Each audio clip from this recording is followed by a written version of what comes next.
Bonjour et bienvenue sur le blog expertcomptableenligne.fr. Je suis Philippe Massoubre et aujourd'hui je vais vous parler de la taxe sur les logements vacants. Alors un certain nombre de propriétaires se sont vraiment étonnés de voir arriver une taxe sur les logements vacants. Il n'y a vraiment qu'en France que l'on soit aussi stupide pour inventer des règles et des taxes pareilles. Mais bref, la taxe sur les logements vacants qui initialement était prévu pour taxer ces grandes barres d'immeubles parisiens détenus par AXA et d'autres grandes compagnies qui n'avaient pas d'affectation précise de leur patrimoine immobilier et qui en attente investissaient dans de l'immeuble, eh bien, se voyaient taxés à l'époque où l'association Droit au logement faisait du lobbying auprès des pouvoirs publics.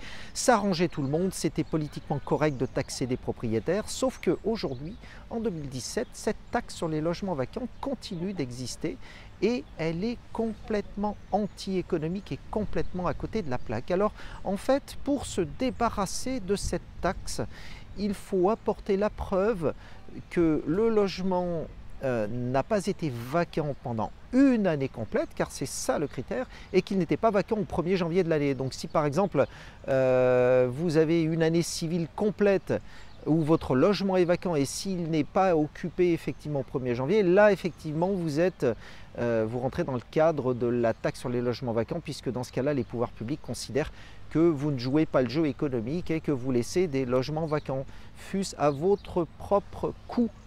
Eh bien, vous n'avez pas le droit de laisser vos logements vacants sauf à acquitter cette taxe. Mais dans l'immense majorité des cas, les contribuables reçoivent une taxe sur les logements vacants à tort et se voient taxés par l'administration fiscale, et donc il leur incombe d'apporter la preuve que ce logement n'était pas vacant. Et pour ce faire, eh bien, ils ont deux solutions. La première consiste à avoir une attestation de l'expert comptable s'il s'agit d'une société qui atteste du fait que ce logement n'était pas vacant. Rien de plus simple pour lui dès lors qu'il tient la comptabilité. Il y a le chiffre d'affaires, il suffit de faire un extrait du compte de chiffre d'affaires ou du compte client afférent au bien, et donc de démontrer que ce logement n'était pas vacant, du moins toute l'année civile.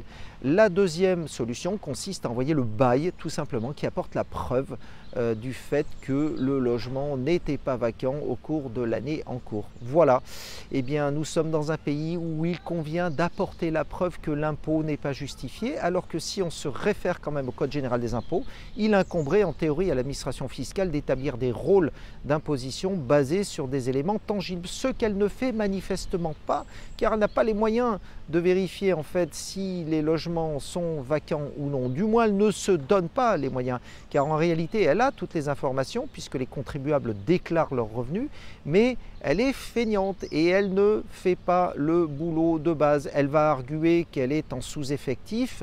En réalité, c'est plutôt parce qu'elle est très mal organisée, car toutes les informations sont déjà fournies par les contribuables. Voilà, vous avez moyen quand même de vous débarrasser de cet impôt profondément injuste. C'était Philippe Massoubre pour le blog expertcomptableenligne.fr. Je vous dis à très bientôt. Au revoir.